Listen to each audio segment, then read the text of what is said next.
Қазақстан Республикасының президенті Қасым-Жомарт Кемелұлы Тоқаевтың жарлығымен биылғы жыл жұмысшы мамандықтар жылы деп жарияланғаны баршамызға белгілі. Осы айтулы жыл аясында Қазақгаз ұлттық компаниясының 25 жылдық мерейтойына арналған салтанатты кешімізге қош келдіңіздер.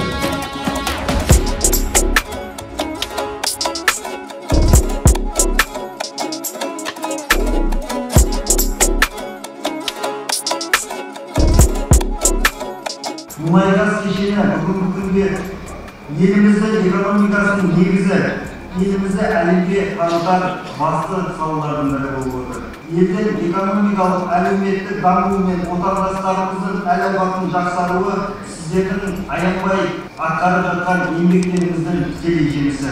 Сіздерді кәсіби мерекелеріңізбен, сондай-ақ Қазақгаз компаниясының 25 жылдық мерейтойымен құттықтай отырып, баршаңызға зор денсаулық, бақыт, отбасыларыңызға амандық тілеймін. Мен Интергаз жерасты қоймасында 28 жыл жұмыс істедім. Жұмыс істегеніме байланысты медалдар, жаңағы құрмет несін алдым.